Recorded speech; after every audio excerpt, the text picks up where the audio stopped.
ہم جو بیمار ہوتے ہیں، ہمیں کسی قسم کی جو تکلیف آتی ہے، جو ہم پر کوئی مصیبت آتی ہے نفس پر، یعنی چاہے وہ نفسیاتی تکلیف ہو، جو روحانی ہو، کوئی جسمانی ہو، ذہنی ہو، کسی بھی قسم کی کوئی کرب اور بے چینی اور انگزائٹی اور ڈپریشن اور کوئی بھی چیز جو انسان کے اوپر وارد ہوتا ہے، یا کسی چیز کے کھو جانے سے انسان کو جو تکلیف اور پریشانی آتی ہے، یا اپنے کسی پیارے کے اوپر جو دکھ تکلیف آتا ہے اس کی وجہ سے جو تکلیف لاحق ہوتی ہے، یا پھر یہ کہ انسان کہیں سے گر جاتا ہے، یا کوئی چوٹ لگ جاتی ہے، یا پھسل جاتا ہے، یا کسی وبا کا شکار ہو جاتا ہے، یا انسان کے جسم میں کسی قسم کا کوئی اضطراب، حتیٰ کہ کوئی خارش ہوتی ہے، یا پھر کسی طرح کی کوئی چبھن سی ہو جاتی ہے، یا کوئی پین شروع ہو جاتی ہے، کوئی بھی چیز جو ہمارے جسم میں ہوتی ہے یہ اللہ کے علم میں ہوتی ہے اور اللہ کے اذن سے ہوتی ہے، اور اللہ تعالیٰ کی کتاب میں یہ بھی لکھا ہوا ہے کہ کس انسان کو کس وقت کیا لاحق ہوگا،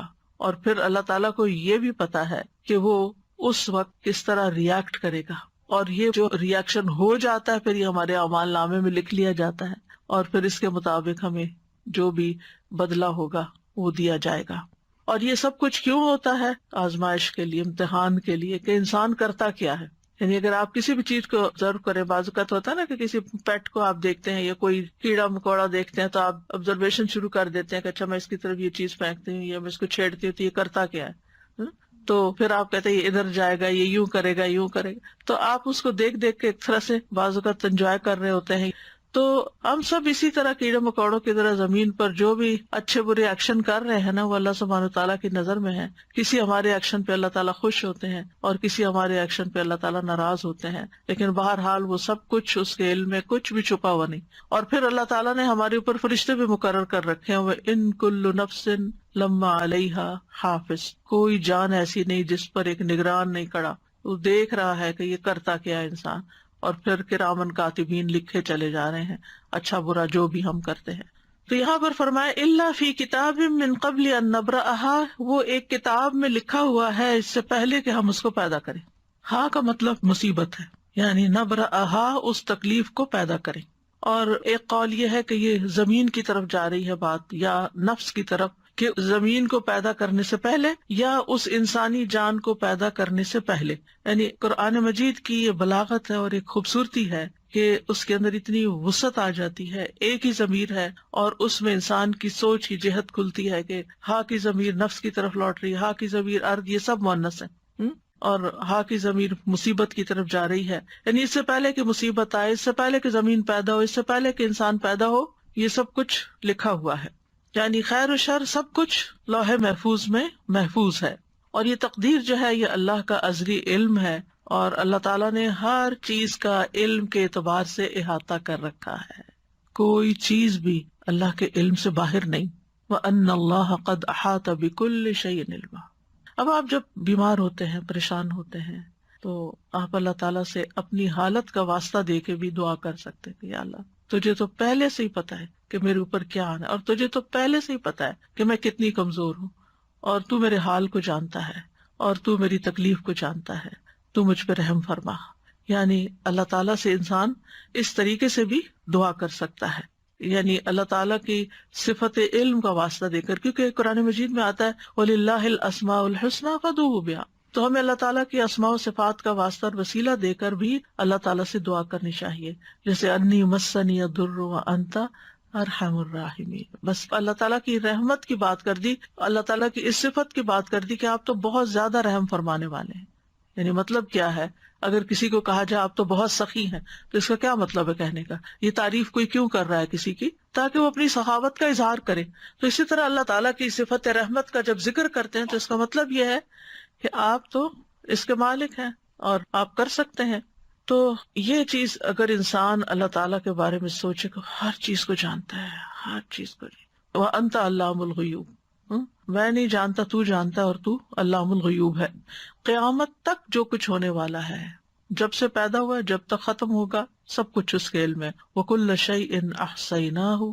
فِي إِمَامٍ مُبِينٍ، ایک واضح کتاب میں ایک کھلے رجسٹر میں ریکارڈ رکھا ہوا ہے، اور حدیث سے پتہ چلتا ہے کہ آسمان و زمین کی تخلیق سے 50,000 سال پہلے مخلوقات کی تقدیر لکھی گئی۔ اب آپ سوچئے، جب آپ تقدیر پر ایمان لاتے ہیں، اور تقدیر پر ایمان لانا ضروری ہے، نبی صلی اللہ علیہ وسلم نے فرمایا ہر چیز کی ایک حقیقت ہوتی ہے، اور کوئی شخص اس وقت تک ایمان کی حقیقت کو نہیں پہنچ سکتا جب تک اسے یقین نہ ہو جائے کہ اسے جو چیز پہنچی ہے وہ اس سے خطا نہیں ہو سکتی تھی، اور جو چیز خطا ہو گئی ہے اس سے وہ اسے پہنچ نہیں سکتی تھی۔ اب یہ جو ہمارا ایمان ہے، اس کی بنا پر اگر آپ کو کوئی تکلیف آ جاتی ہے، کوئی بیماری آ جاتی ہے، کوئی چیز چھو جاتی ہے، لگ جاتی ہے، ٹکرا جاتی ہے، کچھ ہو جاتا ہے، تو بجائے غصے میں آنے کے، فرسٹریشن کا شکار ہونے کے، آپ کے چہرے پہ اسمائل بھی آ سکتی،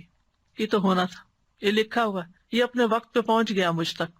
اب اللہ ہی اس کو دور کرنے والا ہے۔ جس کے اذن سے یہ تکلیف آئی ہے اسی کے اذن سے شفا ہوگی، جس کے اذن سے یہ مشکل میں مبتلا ہوں وہی اس کو ان یمسسک اللہ بدر فلا کاشف لہ الا ہو، اگر تمہیں کوئی تکلیف پہنچ جاتی ہے تو اس کو اللہ کے سوا کوئی بھی دور نہیں کر سکتا، فلا کاشف لہ الا ہو، یہ یقین ہونا چاہیے پورا۔ جتنا زیادہ یہ یقین ہوگا کہ فلا کاشف لہ الا ہو، کہ اللہ ہی اس تکلیف کو دور کرنے والا ہے، اس کو کھولنے والا ہے، تو اتنا ہی زیادہ ہم اللہ سبحانہ تعالیٰ کی طرف رجوع کریں گے، اتنے یقین کے ساتھ اسی کی طرف لوٹیں گے، اسی کے در پہ جائیں گے، اسی کے آگے سر جھکائیں گے، اسی کو پکاریں گے، اسی کے آگے ہاتھ پھیلائیں گے، اسی کو مختلف چیزوں کا واسطہ وسیلہ دیں گے جو مشروع ہے یا جس کی اجازت ہے ہمیں۔ تو اس طرح اللہ تعالیٰ سے تعلق اور زیادہ مضبوط ہو جائے گا۔ پھر فرمائے ان ذالک علی اللہ یسیر، ہمیں لگتا ہے کتنا مشکل کام ہوگا، یہ کتنا بڑا کام ہے یہ سب کچھ، لیکن اللہ تعالیٰ فرماتے ہیں اس کے لیے تو یہ کچھ بھی مشکل نہیں۔ سبحان اللہ، یعنی اس کی قدرت اس سے بھی کہیں زیادہ ہے کہ وہ ان سب چیزوں کا علم رکھے۔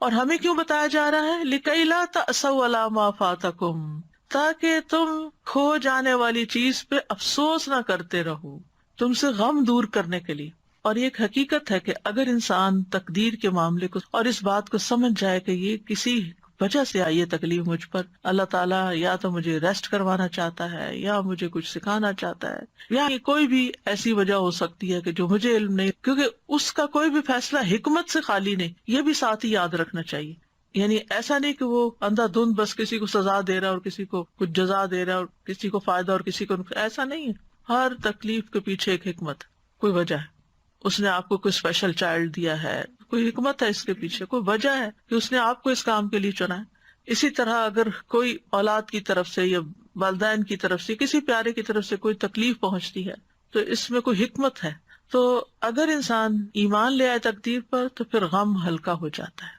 وجہ بتا دی گئی کہ لِكَيْ لَا تَأْسَوْا، تاکہ تم افسوس نہ کرتے رہو، غمگین نہ رہو، عَلَىٰ مَا فَاتَكُمْ، جو تم سے فوت ہو گیا، یعنی جو تم سے چلا گیا، تمہاری صحت چلی گئی، تمہاری جوانی چلی گئی، تمہاری ہمت چلی گئی، تم سے کام کا چانس چلا گیا، اللہ کو یہی منظور، آگے موو فارورڈ، آگے چلو،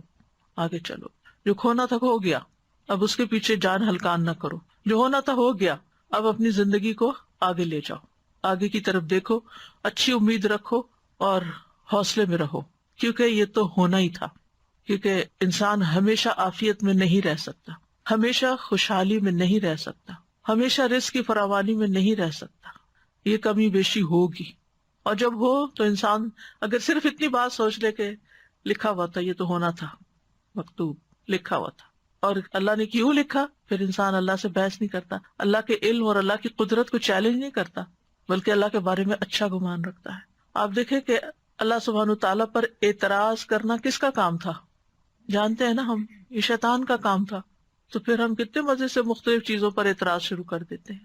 واضح طور پر شیطان کے نقش قدم پر چل رہے ہوتے ہیں، واضح کلیئر کہ اللہ نے میرے ساتھ ایسا کیوں کیا، وائی می، یہ کیوں ایسا کیا، یہ آپ یاد رکھے کہ یہ کیا ہے، یہ دراصل شیطان کے قدموں پر چلنا ہے، اس کی پیروی کرنا ہے، اس کے پیچھے جانا ہے۔ اور پھر دوسرا رویہ جو شیطانی رویہ ہوتا ہے، انا خیر منہ، وہ کیا ہے؟ تکبر والا، اور یہ تکبر والا رویہ یہ بھی اللہ کو ناپسند، یہ دونوں شیطانی رویے اللہ کو ناپسند ہے۔ وَلَا تَفْرَحُوا بِمَا آتَاكُمْ، اس پہ مت خوش ہو، مت اتراؤ، مت اکڑو جو اللہ نے تمہیں دیا ہے. یعنی اپنی کسی بھی اسکل پر، اپنی کسی ذہانت پر، اپنی کسی قابلیت پر، اپنے کسی کارنامے پر، اپنی کسی کامیابی پر. کیونکہ عام طور پر کیا ہوتا ہے، یعنی ذرا سے دوسروں سے کوئی بہتر کام کر لیتے ہیں تو پھر ہم دوسروں کو حقیر سمجھنا شروع کر دیتے ہیں. میں اس سے بہتر ہوں، مجھے زیادہ اچھا پکانا آتا ہے، مجھے زیادہ اچھا پڑھانا آتا ہے، مجھے زیادہ اچھا فلاں کام آتا ہے. یعنی کوئی بھی جو کام اپنی چاہے قابلیت ہو،